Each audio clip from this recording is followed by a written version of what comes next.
आप लोगों के बीच में जय गुरुदेव धर्म प्रचारक संस्था मथुरा के महामंत्री माननीय बाबू राम जी इस समय मंचासीन होने जा रहे हैं। थोड़ी देर इनका संदेश होगा, उसके बाद मथुरा के परम संत बाबा जय गुरुदेव जी महाराज के उत्तराधिकारी पूज्य हुजूर महाराज जी का सत्संग होगा।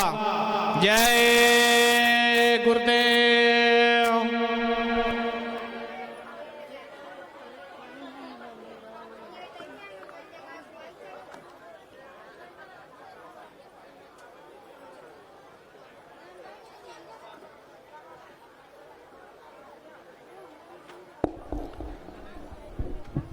जय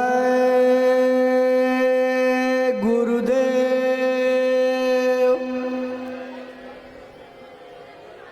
सम्मानित भाई बहनों, आप जो भी लोग आज सत्संग की इच्छा लेकर के इस प्रांगण में आए हुए हैं और अभी तक मंच के सामने अपना स्थान नहीं ग्रहण किए हैं, आपसे हाथ जोड़ करके करबद्ध प्रार्थना है कि आप मंच के सामने आ करके यथोचित सम्मान के साथ बैठ जाइए।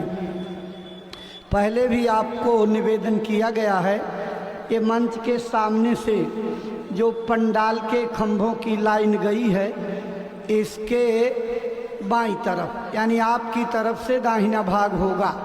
ये बहनों माताओं के बैठने का स्थान है। इसके दाहिनी तरफ यानी आपकी तरफ से बायां हिस्सा होगा, ये भाई लोगों के बैठने का स्थान है। अगर कुछ लोग गैर जानकारी में, अनभिज्ञता में माताओं बहनों की ओर बैठ गए हैं तो आपसे प्रार्थना है कि आप अपनी तरफ उठ करके चले जाइए, ताकि सत्संग की ये व्यवस्था देखने में आदर्शमय, शोभायुक्त और मर्यादित दिखाई पड़े। आप लोगों के व्यवस्थित रूप से बैठने की प्रतीक्षा में प्रार्थना और चेतावनी की कुछ पंक्तियां सुनाई जा रही हैं। आप इनको सुनिए, दोहराइए और चिंतन मनन कीजिए। इस असार संसार की वास्तविकता क्या है, हम किस काम के लिए यहाँ भेजे गए और किन कामों में उलझ गए, संसार की इसी हकीकत को याद कराती ये चेतावनी आपके सामने प्रस्तुत है। आप सुनिए, दोहराइए और चिंतन मनन कीजिए। जय गुरुदेव। जय गुरुदेव। मानो तेरे जीवन का आधार रहेगा कितने दिन, मानो तेरे जीवन का आधार रहेगा कितने दिन, इस तन में तड़पती श्वासों का यह तार रहेगा कितने दिन, इस तन में तड़पती श्वासों का यह तार रहेगा कितने दिन। धन माल कमाया भी तूने, संसार बसाया भी तूने, धन माल कमाया भी तूने, संसार बसाया भी तूने, तू खाली हाथों जाएगा अधिकार रहेगा कितने दिन, तू खाली हाथों जाएगा अधिकार रहेगा कितने दिन। माता हो पिता या पत्नी हो, लड़का हो अपना भाई हो, माता हो पिता या पत्नी हो लड़का हो अपना भाई हो, इन अपना कहने वालों का ये प्यार रहेगा कितने दिन। इन अपना कहने वालों का ये प्यार रहेगा कितने दिन। कभी छोड़कर तुम जाओगे, कभी छोड़कर ये जाएंगे, कभी छोड़कर तुम जाओगे, कभी छोड़कर ये जाएंगे। इस नासवान दुनिया का व्यापार रहेगा कितने दिन। इस नाशवान दुनिया का व्यापार रहेगा कितने दिन। क्यों ऐठ ऐठ कर चलता तो किस मद में भूला फिरता तू। क्यों ऐठ ऐठ कर चलता तू किस मद में फूला फिरता तू। ये नशा चढ़ा है जो तुझे पर है यार रहेगा कितने दिन।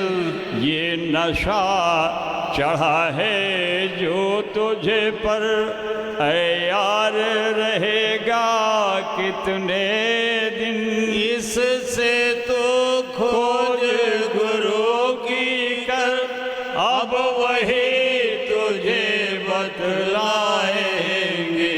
इससे तू खोज गुरु की कर अब वही तुझे बतलाएंगे। इस पार रहेगा कितने दिन, उस पार रहेगा कितने दिन। इस पार रहेगा कितने दिन, उस पार रहेगा कितने दिन। मानो तेरे जीवन का आधार रहेगा कितने दिन। इस तन में तड़पती श्वासों का ये तार रहेगा कितने दिन। जय गुरुदेव। जय गुरुदेव।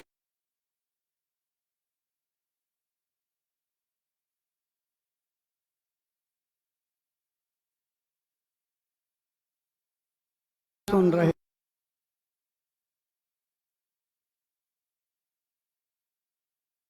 वास्तव में एक कर्म और इसमें जीवों को भवपार ले जाने का रास्ता बताने के लिए महापुरुष आते हैं। प्रेमी भाई बहनों, पूज्य महाराज जी के मंच पर विराजमान होने का समय हो रहा है। जब महाराज जी मंच पर आ जाएंगे तो आप सभी अपने स्थान पर खड़े होकर के पूज्य महाराज जी का स्वागत अभिनंदन वंदन करिएगा। जब आपको बैठने का इशारा कर देंगे तो आप अपने स्थान पर बैठ जाइएगा और उनकी एक एक बातों को दत्तचित्त हो करके सुनिएगा, अपने जीवन में उतारिएगा। जय गुरुदेव। अपने गुरु महाराज के श्री चरणों में श्रद्धा सुमन अर्पित करके दया कृपा और संभाल की प्रार्थना करते पूज्य महाराज जी।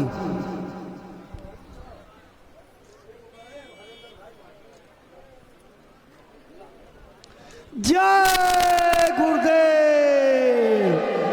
जय गुरुदेव। आप सबको बैठने का संकेत हो गया है।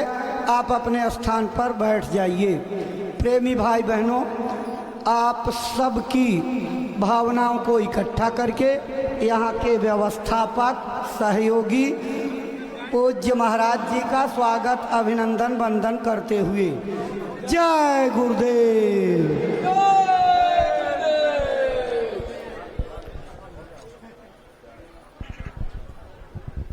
प्रेमी भाई बहनों, स्वागत की इसी श्रृंखला के बाद पूज्य महाराज जी अपने गुरु महाराज का पावन संदेश लेकर के मथुरा आश्रम से चले हैं। आपके पावन चरण कमलों में श्रद्धा से आदरपूर्वक प्रार्थना करते हैं कि गुरु महाराज का जो भी संदेश मथुरा आश्रम से लेकर के चले हैं, अपनी अमर वाणी से प्रेमी भाई बहनों को सुनाने समझाने की कृपा करें, ताकि आपकी अमरवाणी से प्रेरणा प्राप्त करके भाई बहन अपने जीवन की अनमोल सांसों का उपयोग करते हुए अपना मानव तन सफल, सार्थक एवं कामयाब बना सकें।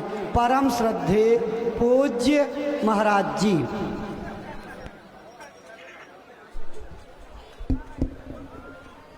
आप सभी लोग प्रेम के साथ में मालिक के पावन नाम का उच्चारण करेंगे। बोलो जय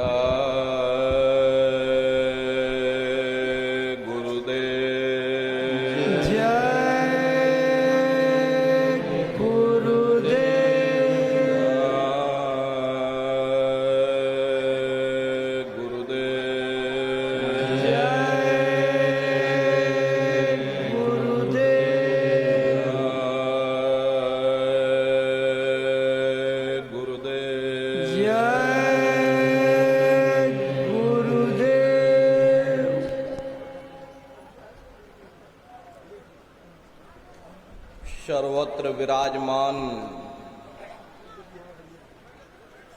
शब्द स्वरूप परम पूज्य स्वामी जी महाराज के श्री चरणों में कोटि कोटि नमन प्रणाम करते हुए इस सत्संग समारोह में पधारे हुए सभी सत्संगी धर्म प्रेमी भाई बहनों को सादर जय गुरुदेव।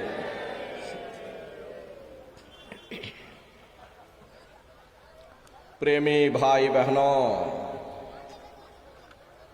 हम आप परम सौभाग्यशाली हैं कि ऐसे कलिकाल में हम लोगों को ये मानव तन, ये मनुष्य शरीर प्राप्त हुआ। उससे भी परम सौभाग्य की बात है कि मनुष्य रूपी मंदिर में बैठ करके हम लोगों को सत्संग सुनने का ये अवसर मिल रहा। सत्संग जल जो कोई पावे, मैल आई सब कट कट जावे। ये सत्संग है, ये कोई कथा और कीर्तन नहीं, किस्से और कहानियां नहीं, नाच गाना ढोल और मजीरा नहीं। ये उन महात्माओं की अजर अमर वाणियां हैं। यदि आपने ध्यान से सुन लिया तो निश्चय ही आपको अपने मानव जीवन के उद्देश्यों के बारे में पता चलेगा कि आखिर ये मनुष्य शरीर हमको क्यों मिला है, क्या इसका उद्देश्य है, मरने के बाद हम लोग कहाँ जाएंगे, हमारे रिश्ते नातेदार कहाँ जाएंगे और कैसे हमारी जीवात्मा का कल्याण होगा। इन सभी प्रश्नों की जानकारी आपको सत्संग के माध्यम से प्राप्त होगी। इसलिए प्रेमी भाई बहनों, जो भी वचन आपको सुनाए जाएं, उन वचनों को बड़े ध्यान के साथ सुनिएगा। महात्माओं के सत्संग में कभी किसी जात और बिरादरी, किसी कौम या मजहब या किसी भी व्यक्ति की कभी कोई निंदा, चुगली, आलोचना या किसी की यहाँ बुराई नहीं की जाती। सत्संग कैसे जानिए, जेते कै नाम वखान। सत्संग वह जगह है जहां केवल शब्द या नाम का प्रचार किया जाता, मालिक से मिलने का प्रेम और प्यार पैदा किया जाता। इसीलिए दिया है ताकि हम जीते जी उस प्रभु की भक्ति करके अपनी जीवात्मा का कल्याण करा सकें। ये 5 तत्वों का पुतला, ये 5 भौतिक शरीर हम लोगों को एक निश्चित समय के लिए मिला हुआ। एक निश्चित समय को हम आप नहीं जानते हैं, किंतु जिसका ये मकान है, जिसका ये शरीर है, वो अवश्य ही जानता है। और समय पूरा हो जाने पर मकान मालिक जबरदस्ती इस मकान को खाली करवा देगा। उस समय न जमीन जायदाद काम आएगी, ना ये धन संपत्ति काम आएगी। जीवात्मा को निकाल करके इस शरीर से बाहर कर दिया जाएगा। ये शरीर हमारा आपका यहीं जमीन पर गिर पड़ेगा, क्योंकि जीवात्मा के निकल जाने के बाद में ये शरीर सिर्फ एक माटी का पुतला है, उससे ज्यादा कुछ भी नहीं। आप इस मिट्टी के पुतले को ले जा करके शमशान भूमि पर जला करके राख कर दोगे। हमारा आपका नाम, हमारे आपकी ये जात और बिरादरी, ये रुतबा, ये शानो शौकत उसी शमशान भूमि पर जल करके राख हो जाएगी। महात्मा प्रेम से जीवों को समझाते हैं कि भाई मिली नरदेह यह तुमको, बनाओ काज कुछ अपना और पचो मत आ इस जग में, जानियो रैन का सुपना। प्रेमी भाई बहनों, जैसे रात में हम लोग स्वप्न देखते हैं, हालांकि उस समय पर हमें स्वप्न सच मालूम पड़ता है, असली प्रतीत मालूम होता है। लेकिन जब हम लोग सुबह उठते हैं, जब हमारी आंखें खुलती हैं, तब हमें होश आता है कि नहीं भाई, हम तो स्वप्न देख रहे थे, ये सब भ्रम है। ठीक उसी प्रकार से ये दुनिया भी 10-20-100 साल का स्वप्न है। अब आप कहोगे हम जाग रहे, परंतु प्रेमी भाई बहनों, ऐसा हरगिज नहीं है। जिस दिन मौत का वक्त आएगा, हम लोग रोएंगे, हाय हाय करके चिल्लाएंगे कि हाय, हमने सारी जिंदगी यूं ही स्वप्न में गुजार दी। जागने का समय तो अभी आया था, जो कुछ करना था अभी करना था। लेकिन प्रेमी भाई बहनों, अब पछताए होत क्या, जब चिड़िया चुग गई खेत। 90-100 साल के लिए मिल गया। जितने जितने श्वास उस मालिक ने बख्शे हैं, उसे भुगतने के बाद में हमें शरीर को यहीं छोड़ जाना। श्वास दुधारा नित ही जारी, एक दिन खाली चाम। प्रेमी भाई बहनों, एक तालाब पानी से चाहे कितना भी क्यों ना भरा हो, आप एक छोटी सी नाली काटकर खोल दीजिए, तालाब में छोटा सा छेद कर दीजिए, तो सारा पानी ही तालाब से बाहर निकल जाएगा। ठीक उसी प्रकार से हमारा ये शरीर भी श्वासों का भंडार है, और जब तक श्वासों का भंडार जारी है, तब तक हम दुनिया के काम काज में उलझे हुए, दुनिया के कारोबार में हम आप फंसे हुए।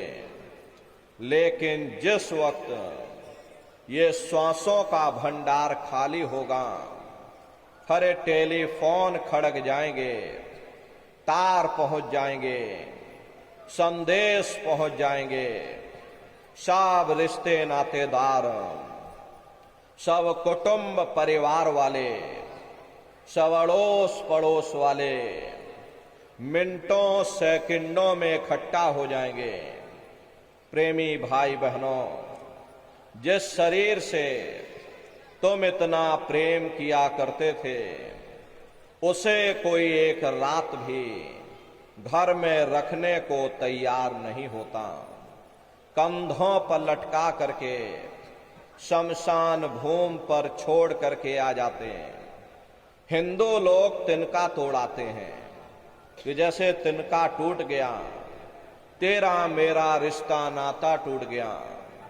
मुसलमान, सिख या ईसाई लोग खाक की मिट्टी कब्र में डाल देते हैं कि जो मेरे लिए खाक की मिट्टी है, वह मेरे लिए तू है। मामूली कष्ट नहीं होता, मौत के समय में घन घोर पीड़ा होती है। जनमत मरत दुसह दुख होई। सहजो बाई ने बयान किया है कि सहजो मौत आईया, अंग अंग दिया तोड़, और हिया जरे छाती फटे, उठे पीर घन घोर। गुरु महाराज सत्संग में फरमाते थे कि जैसे 1,00,000 बिच्छू एक साथ मिल करके हमारे शरीर पर डंक मारें, उससे भी लाखों करोड़ों गुना ज्यादा मौत के समय में दर्द होता है। जब मृत्यु आती है तो किस तरह से प्राण निकलते हैं, प्राणों के निकलने की क्या प्रक्रिया होती है, पहले उसे आप अच्छी तरह से समझ लीजिए। सिमटत भास श्वास उठ जावे, और प्राणपति जम सिमट समावे।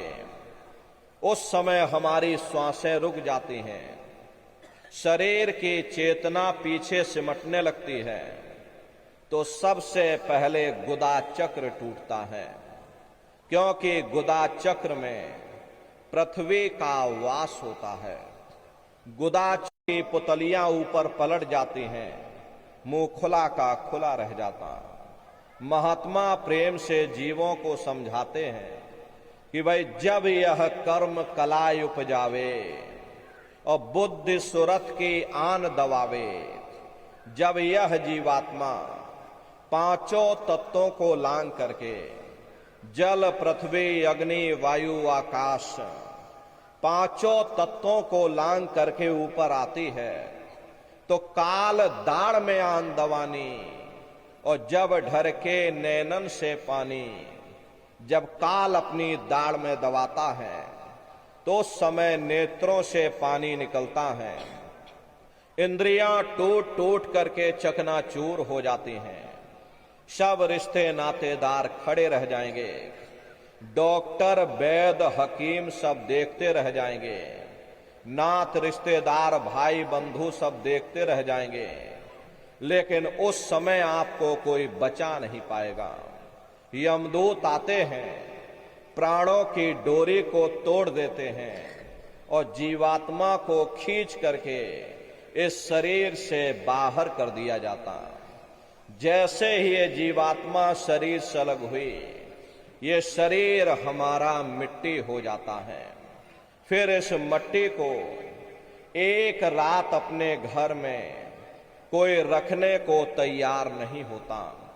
हरे आपके कितने भी सगे संबंधी क्यों ना हो, खास नात रिश्तेदार क्यों ना हो, लेकिन एक रात कोई घर में मिट्टी रखने के लिए तैयार नहीं होते।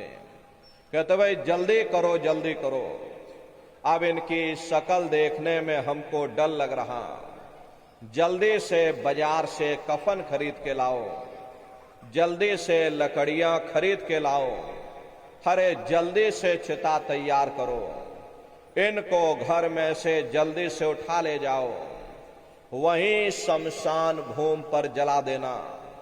ये जो घर में इनके कपड़े लत्ते पड़े हुए, हर इनके कपड़े लत्ते भी उठा ले जाओ, वहीं शमशान भूमि पर जला देना। जिस बिस्तर पर ये लेटे रहे, ये बिस्तर भी अशुद्ध हो गया। अब इनकी छुई हुई चीज हमको घर में एक नहीं चाहिए, इसलिए इनका बिस्तर भी उठा ले जाओ, वहीं शमशान भूमि पर जला देना। लेकिन उसने कोई सोने की अंगूठी पहनी होगी, गले में कोई सोने की चैन पहनी होगी, उसे धीरे से उतार करके जेब में रख लोगे। बस वही एक अशुद्ध नहीं होगा और बाकी सब अशुद्ध हो जाएगा। हरे महात्मा कहते हैं कि भाई कुटुंब परिवार मतलब काम, और बिना धन पास नहीं जाए। ये रिश्ते नातेदार, ये कुटुंब परिवार वाले, ये सब स्वार्थ के संगी साथी हैं। हरे प्रेमी भाई बहनों, आज तुम्हारी जेब में पैसा है तो साफ जैसे तैसे तुमसे रिश्तेदारियां कायम कर लेंगे, लेकिन आज जेब खाली हो जाए तो कोई किसी को याद करने वाला नहीं। 13 दिन बाद 13वीं मना दोगे, लड्डू पूड़ी पकवान बना करके खिला दोगे, फिर जाने वाले को कोई याद नहीं करता। अभी बूढ़े बुजुर्गों से पूछा जाए कि भाई क्या तुमको तुम्हारे माँ बाप की याद आती है, तो कहेंगे भाई नहीं आती। अरे क्यों नहीं आती? तुम्हारे माँ बाप थे, तुमको पाला पोसा बड़ा किया, खुद बेचारे भूखे रहे होंगे, तुम्हारा पेट पाला होगा, तुमको तुम्हारे माँ बाप की याद क्यों नहीं आती? क्योंकि तुम्हारे सामने तुम्हारे लड़के बच्चे हो गए, तुम्हारे नाती पोता पंती और संती हो गए, इसलिए तुम अपने माँ बाप की यादों को धीरे धीरे भूल गए और नई यादों में धीरे धीरे बस गए। ऐसे ही प्रेमी भाई बहनों, एक दिन सब तुमको भी भूल जाएंगे। कोई किसी को यहाँ याद करने वाला, भजन करेंगे, भक्ति करेंगे, हम अपनी जीवात्मा का कल्याण करेंगे। तो मैंने इनकी प्रार्थना को स्वीकार कर लिया। तुम अपनी जीवात्मा को मेरे किराए के मकान में बैठा करके और मालिक की भक्ति करके अपनी जीवात्मा का कल्याण करा लेना।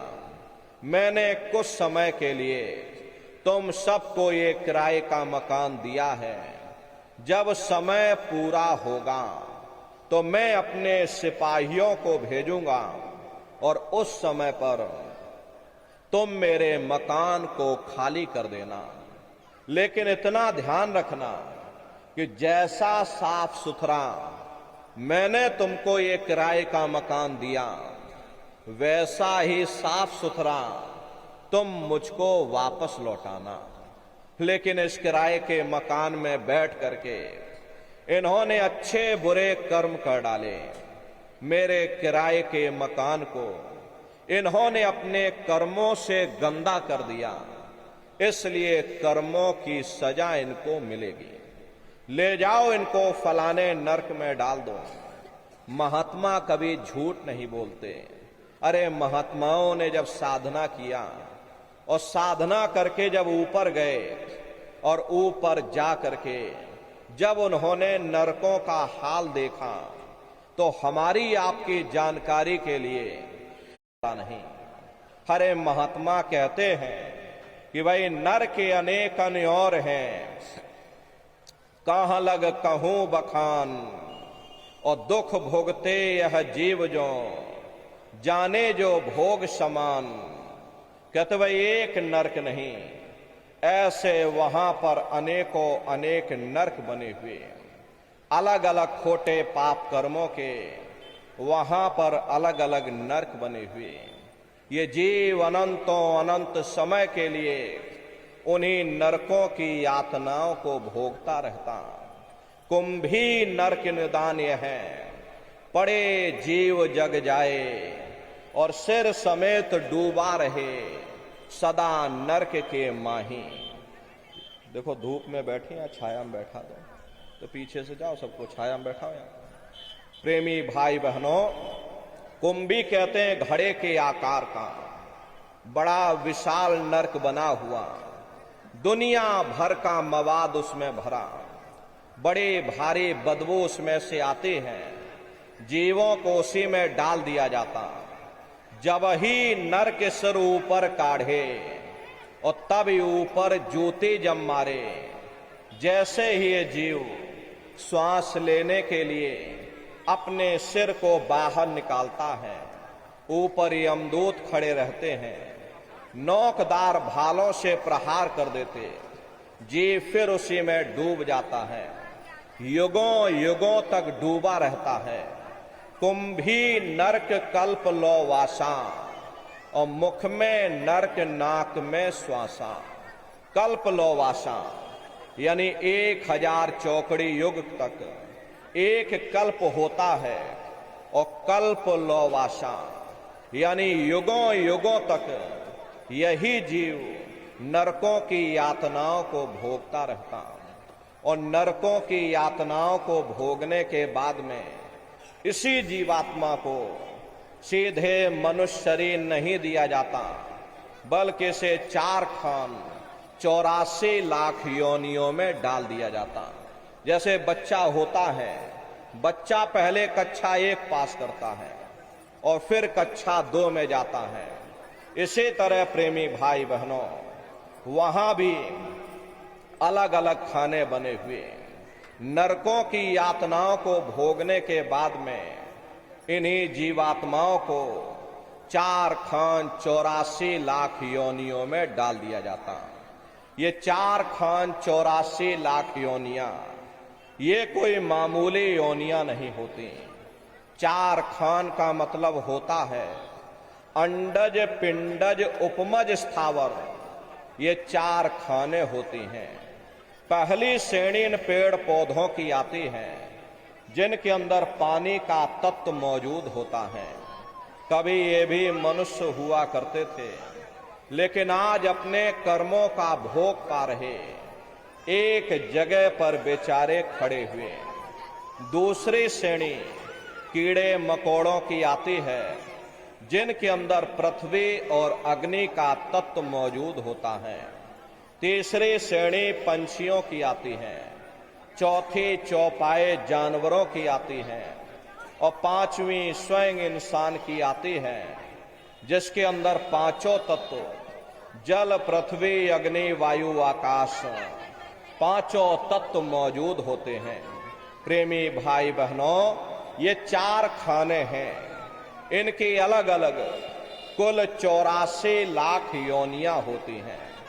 अब आप पेड़ पौधों को देखिएगा तो आम का पेड़ अलग है, नीम का पेड़ अलग है, पीपल का पेड़ अलग है। ऐसे ही अलग अलग प्रजातियों के कीड़े मकोड़े, अलग अलग प्रजातियों के पशु पंछी, कुल मिलाकर के 84 लाख योनियां हैं। हम दुनिया के जीव नरकों की यातनाओं को भोगने के बाद में इन्हीं 84 लाख योनियों में डाल दिए जाते हैं। मामूली कष्ट नहीं होता। अरे हमको आपको गर्मी लग गई तो हम लोग छाया में आ गए, सर्दी लग गई कंबल रजाई ओढ़ लिया, भूख लग गई तो रोटी खा ली, बीमार हो गए तो अस्पतालों में चले गए, अपना अपना इलाज करवा लिया। लेकिन देखो उन जानवरों को, क्या गर्मी, क्या सर्दी, क्या बरसात, एक एक रोटी के टुकड़े अपनी मां की पीठ पर चढ़ जाते हैं और उसी के मांस को नोच नोच करके खाते हैं। वो तड़फती रहती है, कराहती रहती है, लेकिन जब तक हड्डी हड्डी न बच जाए उसके बच्चे अपनी मां की पीठ से नीचे नहीं उतरते। ऐसे न जाने कितने जीव जंतु इस संसार में भरे पड़े हुए दुख और कष्टों को सह रहे। अरे कई जन्म भय कीट पतंगा, कई जन्म भय मीन कुरंगा, और कई जन्म पंखी सर्प होयो, कई जन्म है वर वृक्ष जोयो, मिल जगदीश मिलन की वरिया, और चिरंकार यह देश सजरिया। करोड़ों करोड़ युगों से हम आप नरकों की यातनाओं को भोगने के बाद में फिर कभी कीड़े पतंगों की योनि में, कभी पेड़ पौधों की योनि में, तो कभी पशु और पंछियों की योनि में भटका खाते। प्रेमी भाई बहनों, 84 लाख योनियों की सबसे जो आखिरी योनि होती है वो गाय और बैल की योनि होती है। गाय स्त्री का रूप लेती है और बैल पुरुष का रूप लेते हैं। ये 84 लाख योनियों की सबसे आखिरी योनि यानी कि अंतिम पायदान होता है। उसके बाद तब जाकर के हम लोगों को दोबारा फिर से मनुष्य शरीर प्राप्त होता। इसीलिए कहा गया है कि बड़े भाग्य मानुष तन पाया और कोट जन्म जब भटका खाया, कोटान कोट जन्म जन्मांतरों तक अलग अलग योनियों में भटकने के बाद में तब बड़े सौभाग्य से हम लोगों को ये मनुष्य शरीर प्राप्त हुआ। लेकिन बड़े अफसोस की बात है कि जैसे किसी को हीरा मिल गया, उसे हीरे की परख नहीं, उसने हीरे को गधे के गले में बांध दिया। ठीक उसी प्रकार से ये मनुष्य शरीर उत्तम से उत्तम है, लेकिन इंसान इसकी कद्र नहीं करता। खाने पीने ऐसो इशरत में अपने कीमती समय को और श्वासों की पूंजी को बर्बाद कर देता। महात्मा प्रेम से समझाते हैं कि भाई बड़े सौभाग्य से तुम लोगों को ये मनुष्य शरीर मिला है। बड़े से बड़े देवी देवता भी इस मनुष्य शरीर को पाने के लिए तरसते हैं, क्योंकि उन नरकों से और इन 84 से निकलने का केवल एक ही दरवाजा है, वह केवल मनुष्य का शरीर है। इसे मनुष्य रूपी मंदिर में बैठ करके हम उस परमात्मा की भक्ति कर सकते। इसीलिए संतों महात्माओं ने इस पंच भौतिक शरीर को सच्चा हरि मंदिर कहकर याद कि अरे मोको का धूड़े रे बंदे, मैं तो तेरे पास में, और ना तीरथ में ना मूरत में, मैं तो हूं विश्वास में।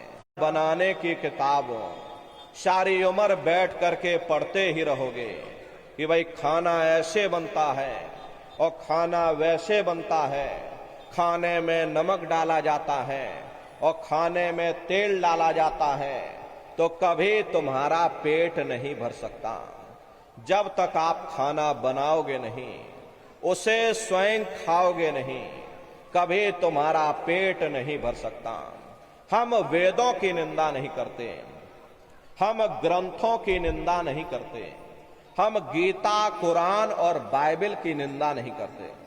वेद, शास्त्र, गीता, कुरान और बाइबल कहती है कि भाई मनुष्य के अंदर अंड खंड ब्रह्मांड है, स्वयं वो परमात्मा इसके अंदर बैठा हुआ। चलो अंदर चलो, अंदर चल करके उस परमात्मा का दर्शन दीदार करो। अब सवाल तो ये उठता है, भाई आखिर हम अपने अंदर जा करके उस परमात्मा का दर्शन कैसे करेंगे? तो इसके लिए संतों महात्माओं ने केवल 3 साधन बताए। साधन 3 सारे वर्णे, और साधन सब थोथे मान। इस कलयुग में उस मालिक को प्राप्त करने के लिए महात्माओं ने केवल 3 साधना बताई। पहला है सुमरन, दूसरा है ध्यान, और तीसरा है भजन। सुमरन कहते हैं मालिक को याद करना, ध्यान कहते हैं अपनी दिव्य दृष्टि को खोलना, और भजन कहते हैं कान में उंगली डाल करके उस शब्द को सुनना, उस नाम को सुनना, उस देववाणी आकाशवाणी को सुनना जो 24 घंटे तुम्हारे अंदर गूंज रही। प्रेमी भाई बहनों, ये सुरत शब्द नाम योग की साधना है। संतों का जो इतिहास रहा, जितने भी संत महात्मा फकीर इस धरती पर आए, सभी सुरत शब्द नाम की महिमा गा करके गए। सबसे पहले 700 वर्षों के अंदर अंदर कबीर साहब आए, जिन्होंने सुरत शब्द नाम योग की साधना जारी की। उसके बाद गुरु नानक साहब आए। गुरु नानक साहब ने भी सुरत शब्द नाम योग की साधना जारी की। उसके बाद और भी महात्मा आए, कबीर, नानक, दादू दरिया, भीखा, रविदास, पलटू, जगजीवन। आप चित्रकूट में चले जाइए, गोस्वामी जी महाराज, जिन्होंने रामचरित्र मानस बनाई, उन्होंने भी सुरत शब्द नाम योग की साधना जारी की। राजस्थान की धरती पर देखो मीराबाई हुई, सहजोबाई हुई, उन्होंने भी उस मालिक को पाया तो सुरत शब्द नाम योग की साधना करके पाया। प्रेमी भाई बहनों, ये सुरत शब्द नाम योग की साधना है। इस साधना की 3 क्रियाएं हैं, सुमरन, ध्यान और भजन। तो कैसे आप लोग सुमरन करोगे, कैसे आप लोग ध्यान करोगे और कैसे आप लोग भजन करोगे, जरा बैठ करके अच्छी तरह से समझिएगा और फिर घर पर जा करके करिएगा। तो सबसे पहले सुमरन कैसे किया जाएगा? सुमरन करने के लिए एक माला आप लोग ले लेना। ये देखिए प्रेमी भाई बहनों, 108 दाने की ये माला है। अपने अपने घरों में बैठ करके बाहर से अपनी आंख को बंद कर देना। दोनों आंखों के मध्य भाग में अपने ध्यान को रोक करके और दाने दाने पर जय गुरुदेव नाम का उच्चारण करिएगा। हर दाने पर जय गुरुदेव नाम, हर दाने पर जय गुरुदेव नाम, जय गुरुदेव, जय गुरुदेव, जय गुरुदेव, कुल 108 बार करिएगा। दोबारा इसी जगह फिर वापस आ जाओगे। जब आप जय गुरुदेव नाम का उच्चारण करोगे तो दोनों आंखों के मध्य भाग में अपने ध्यान को रोक करके और दाने दाने पर जय गुरुदेव नाम का उच्चारण करिएगा, जिसको आप याद कर रहे हो। एक समय ऐसा आएगा, वो अंतर में तुम्हारे सामने प्रकट हो जाएगा। उसके स्वरूप को देख लेना, फिर उसी के स्वरूप को याद करके जय गुरुदेव नाम का सुमरन सभी नए प्रेमी भाई बहन करिएगा। दूसरी बार फिर यहीं से जय गुरुदेव नाम का सुमरन, तीसरी बार फिर यहीं से जय गुरुदेव नाम का सुमरन। इस तरह से कुल 8 बार जय गुरुदेव नाम का सुमरन सभी नए प्रेमी भाई बहन करेंगे। 8 बार करने के बाद ये माला आप रख देना। प्रेमी भाई बहनों, ये जय गुरुदेव नाम किसी साधारण इंसान का नाम नहीं है, ये स्वयं उस अनामी महाप्रभु का नाम है। समय समय पर संत महात्मा अपने अपने समय पर आकर के अपनी साधना के द्वारा उस मालिक के नाम को जगाते हैं उस मालिक के नाम को सिद्ध करते हैं। जैसे कबीर साहब आए, उन्होंने साहिब नाम सिद्ध किया। गुरु नानक साहब आए, उन्होंने वाह गुरु नाम सिद्ध किया। गोस्वामी जी महाराज आए, उन्होंने राम नाम सिद्ध किया। मीराबाई आई, उन्होंने गिरधर नाम सिद्ध किया। इसी तरह से हमारे गुरु महाराज जय गुरुदेव नाम सिद्ध करके गए। जय गुरुदेव नाम का जहाज लगा कर गए। अगर इस जहाज पर सारी दुनिया बैठेगी, ये जहाज सारी दुनिया को पार करेगा। एक है साध है सब सद है, और सब साध है सब जाए। पहले अपने गुरु की उंगली पकड़ लो, क्योंकि गुरु तुम्हारा सच्चा रहबर है। गुरु बिन भाव निज तरह न कोई, गुरु के बगैर कोई भी जीवात्मा इस भवसागर से पार नहीं जा सकती। गुरु गोविंदो खड़े और काके लागू पाई, और बलिहारी गुरु आपने जिन गोविंद दियो बताई। महिमा उन्हीं की है जिन्होंने गोविंद को लखा दिया। इसीलिए कहा जाता है कि भाई गुरुर ब्रह्मा गुरुर विष्णु गुरुर देवो महेश्वर गुरुर साक्षात पर ब्रह्मा तस्मै श्री गुरुवे नमः। इसलिए प्रेमी भाई बहनों, साधना करने से पहले जय गुरुदेव नाम का सुमरन सभी नए प्रेमी भाई बहन करिएगा। सुमरन करने के बाद में फिर आप ध्यान पर बैठिएगा। दूसरा है ध्यान, और ध्यान कहते अपनी दृष्टि को एकाग्र करना, दिव्य दृष्टि को खोलना।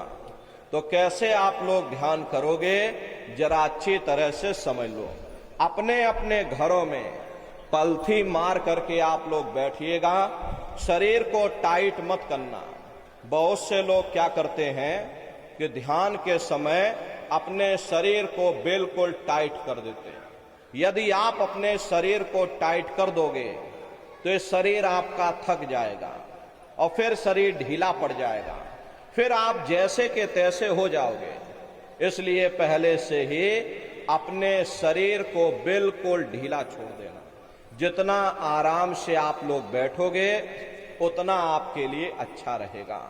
तो ढीले बदन से बैठिएगा। आंखों को धीरे से बंद कर देना।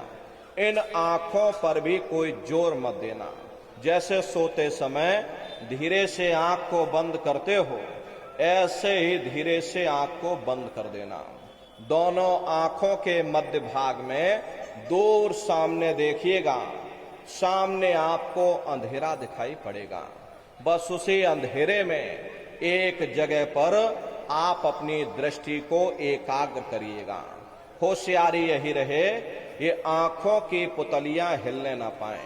शुरुआती समय में ये आंखों की पुतलियां अंदर अंदर हिलेंगी, लेकिन जब आप अभ्यास करोगे, करत करत अभ्यास ते और जड़मत होत सुजान, जब अभ्यास करते रहोगे तो ये आंखों की पुतलियां हिलना बंद हो जाएंगी।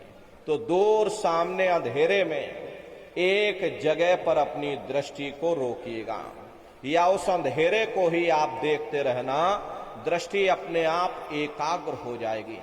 उस समय किसी के बारे में सोचना नहीं, किसी के बारे में विचार मत करिएगा।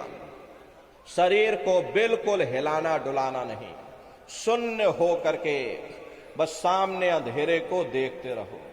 जितना देर आपसे बन सके आप उस अंधेरे को देखते रहिएगा। देखते देखते देखते देखते आपकी दृष्टि अंधेरे में एकाग्र हो जाएगी, और जैसे ही आपकी दृष्टि उस अंधेरे में एकाग्र होगी तो सुई की नोक के बराबर काले में भी काला बिंदु, बड़ा चमकीला बिंदु होगा।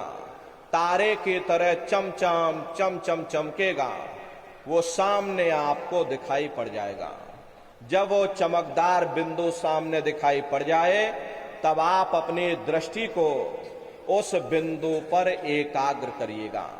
जब आप अपनी दृष्टि बिंदु पर एकाग्र करोगे तो बिंदु के चारों तरफ से बड़ा भारी प्रकाश निकलेगा। चक्र की तरह से बहुरंगी प्रकाश होगा। वो प्रकाश धीरे धीरे बड़ा होता चला जाएगा। साधक इतना मोहित हो जाता है कि बिंदु दरवाजा खुल जाएगा, ये शिव नेत्र खुल जाएगा, ये दिव्य दृष्टि खुल जाएगी और आप दरवाजे के अंदर दाखिल हो जाओगे। एक बार प्रेमी भाई बहनों ये दिव्य दृष्टि खुल जाए, फिर क्या भूत, क्या भविष्य और क्या वर्तमान, कोई भेद आपसे गुप्त नहीं रहेगा। लाखों वर्ष पहले क्या हुआ था और भविष्य में क्या होने वाला है, आप बैठ करके ध्यान में सब कुछ देख सकते हो। तो यह है ध्यान करने का तरीका। और तीसरा है भजन। गाने बजाने का नाम भजन नहीं है, नाच गाना ढोल मजीरा का नाम भजन नहीं है। भजन कहते हैं उस रूहानी आवाज को सुनना जो 24 घंटे तुम्हारे अंदर गूंज रहे। कैसे भजन करोगे जरा अच्छी तरह से समझ लो। ये दोनों उंगली कानों में डाल करके ये कानों को बंद कर लेना। कान इसीलिए बंद किए जाते हैं ताकि बाहर की कोई आवाज हमको सुनाई न पड़े। अपनी सुविधा के अनुसार बैठिएगा। कुर्सी पर चाहे कुर्सी पर बैठ जाओ, सोफे पर चाहे सोफे पर बैठ जाना, या कोई तकिया इस तरह से रख लेना और दोनों कोहनियां रख करके दोनों उंगली कानों में डाल करके ये कानों को बंद कर लेना। बहुत सी हमारी माताएं बहनें हैं, बूढ़े बुजुर्ग हैं, आपके घुटनों में दर्द होता होगा, रीढ़ की हड्डी में दर्द होता होगा और आप बैठ नहीं पाते हो, तो आप लेट करके भजन करिएगा। ऐसे सीधे लेट जाना और लेटे लेटे आंख और कान को बंद कर लेना। मतलब तो आंख और कान को बंद करना है, चाहे आप लेट करके करो या चाहे आप बैठ करके करो। यही कहा गया है, भाई आंख कान मुख बंद कराओ, अनहद झिंगा शब्द सुनाओ।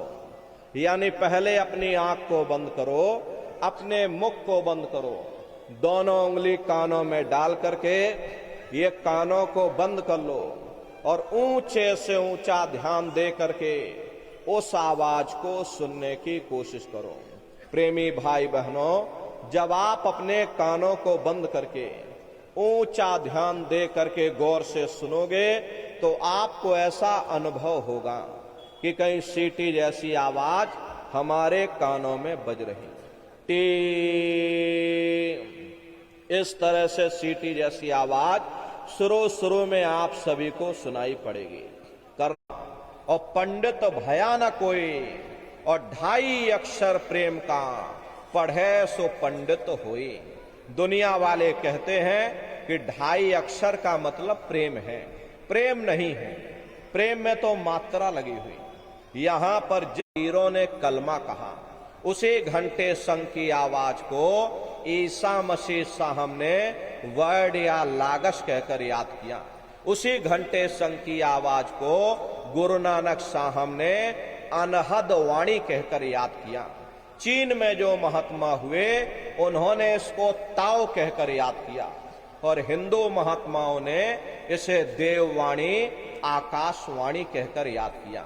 उन अलग अलग महात्माओं ने अपनी अपनी भाषा में हम लोगों को समझाने की कोशिश की है कि भाई वो घंटे संग की आवाज तुम्हारे सबके अंदर गूंज रही, वो आपको सुनाई पड़ेगी। लेकिन शुरुआती समय में आपको ऐसा मालूम पड़ेगा कि कहीं बड़ी दूर पर घंटियां बज रही, टन टन टन, लेकिन सुनाई हरे को। शंकर भगवान को वही नशा चढ़ा था। शंकर भगवान कोई गांजा भांग नहीं पीते थे, ये तो हम, क्योंकि उस आवाज में चुंबक है। जब आप उस आवाज को सुनोगे तो वो आवाज आपको अपनी ओर खींचेगी और जब खिंचाव होगा तो जीवात्मा का फैला हुआ प्रकाश ये 9 दरवाजों से कवल है, यहाँ पर जल तत्व पाया जाता है। उसके ऊपर ये नाभि चक्र आता है। नाभि चक्र में विष्णु जी वास करते हैं। ये 8 दल का कवल है। यहाँ पर अग्नि तत्व पाया जाता है। उसके ऊपर हृदय चक्र आता है। हृदय चक्र में शिव जी वास किया जाता है। तो ये 10वां द्वार है जहां पर तुम्हारी जीवात्मा बैठी हुई। इसी 10वें दरवाजे पर बैठ करके ये जीवात्मा अपने प्रकाश को 9 दरवाजों में फैलाती है और घूम करके फिर अपने शरीर रूपी घोंसले में वापस चली आएगी। प्रेमी भाई बहनों, एक लोक का वर्णन नहीं हो सकता। इतने विशाल लोक वहां पर बने हुए, लेकिन संक्षिप्त में हम आपको बता रहे कि किन किन मंडलों को पार करते हुए तुम्हारी ये जीवात्मा अपने 5वें मंडल पर यानी उस लोक में विराजमान है। और ब्रह्मा जी का दर्शन करने के बाद फिर घंटे शंख की आवाज को पकड़ करके फिर जब आप ऊपर चढ़ोगे, उसी के ऊपर विष्णु लोक आएगा। विष्णु लोक वो सनी पड़ती है जिसे महात्माओं ने सहस दल कवल कहा। ईसाई उन्हीं को गॉड कहते हैं। घंटे और शंख की आवाज जो हर इंसान के अंदर गूंज रही, वो आवाज हो रहा। जितनी भी अवतारी शक्तियां आई, राम आए, राम को वहीं से नीचे उतारा गया, इसीलिए उस देख गया। मोह विलोक राम मुस्काई, मुझे देख करके राम भगवान प्रसन्न हो गए। उन्होंने ऊपर लगे। मीराबाई को जब ये दौलत मिल गई, मीराबाई ने राजपाट छोड़ दिया और मीराबाई कहने लगी कि मैं मिल जाए पाए पीऊ अपना, तब मेरे पीर बुझानी और मीरा सुरत शब्द सहलानी। कबीर साहब उस लोक में गूंजती रहती है। जैसे पहले स्थान पर घंटे और शंख की आवाज होती है, आपको लाल ही लाल नजर आएगा। महात्मा जब साधना करके वहां पहुंचे, तभी महात्माओं ने लिख दी वायु आकाश और 3 गुण, रजोगुण तमोगुण सतोगुण, 5 तत्व और 3 गुणों का रंग देश कहा जाता। उसी को अक्षर और नेति कहा जाता। वहां के जो मन है, जो अंतःकरण में ये जो कर्मों की गंदगी जमा है, वो जब साफ होगी, जब आप तीसरे मंडल पर पहुंच करके सोहंग पुरुष वहां के मालिक हैं। और प्रेमी भाई बहनों, उनका जो स्वरूप है वो दोपहर के सूर्य शब्द पौड़ी पर चढ़कर और पहुंचो सचखंड सतनाम, तो शब्द कब पकड़ में आएगा? जब आप लोग भजन करोगे। बड़ा बैरी ये मन घट में और इसी का जीतना कटना। अगर दुनिया में कोई हो, महात्माओं ने राम भी कहा। अरे आपकी धर्म पुस्तकों में लिखा है, हाँ भाई एक वो राम है। तो महात्मा तो उस राम की महिमा गाते हैं। मोटी बात आप पकड़िए, ब्रह्मांडों की सैर करना, रोज देवी देवताओं के दर्शन करना, रोज राम और कृष्ण के दर्शन को भोजन देंगे। अगर ये नियम आपका बन गया तो आपका लोक भी बन जाएगा और आपका परलोक भी बन जाएगा। प्रेम के ना कोई कौम मनाने आता है, ना कोई मजहब